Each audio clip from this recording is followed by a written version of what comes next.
मराठी लघुलेखन 100 शब्द प्रति minute. 5 second. Start. सन्माननीय सभासद बंधू भगिनींनो, परिच्छेद.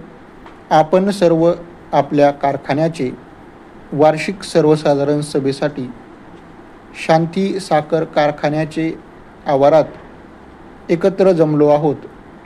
संचालक मंडळाच्या वतीने आपल्या सर्वांचे स्वागत करण्यास मला आनंद होत आहे.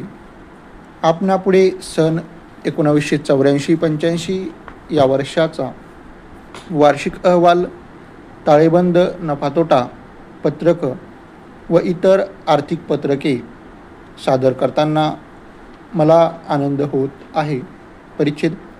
गेल्या वर्षी ऑक्टोबर व नोव्हेंबरमध्ये आपल्या देशामध्ये ज्या 2 दुःखद घटना घडल्या त्यांचा उल्लेख सविस्तर अहवाल सादर करण्यापूर्वी येथे तितक्याच जड अंतःकरणाने करीत आहे.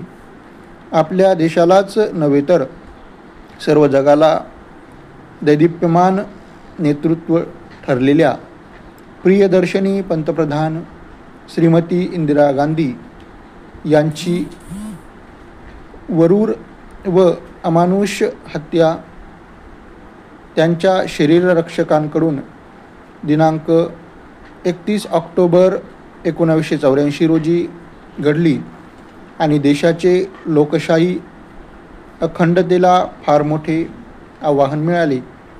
तसेच दुसरी घटना ती म्हणजे भारताचे माजी उपपंतप्रधान, महाराष्ट्राचे भाग्यविधाते, देशाचे थोर नेते माननीय यशवंतरावजी चव्हाण यांच्यावर दिनांक 25 नोव्हेंबर 1984 रोजी काळाने झडप घातली. या 2 नेत्यांची पवित्र स्मृतीला मी अभिवादन करतो व आपणा सर्वांच्या वतीने भावपूर्ण श्रद्धांजली वाहतो आणि त्यांच्या आत्म्याला सद्गती व चिरशांती मिळो अशी प्रार्थना करतो. परिच्छेद.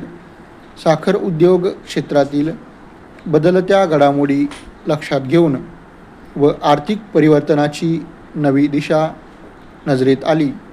शेतकऱ्यांचा आर्थिक विकास व्हावा, ऊस उत्पादित करणाऱ्या शेतकऱ्यांचा सर्व ऊस आपल्या कारखान्यानेच आणावा या हेतूने संचालक मंडळाने सुरू केली. परिच्छेद. साखर धंद्यांविषयीच्या महत्त्वाच्या गोष्टीचा उल्लेख इतक्याच तीव्रतेने येथे करणे गरजेचे वाटते.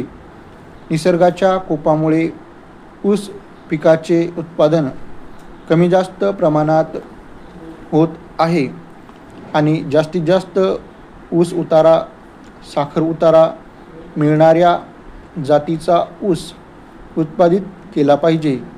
यासाठी नवीन सुधारित जातीच्या ऊस बियाणांचा पुरवठा करण्यासाठी कारखान्याने स्वतंत्र मळा तयार केलेला आहे.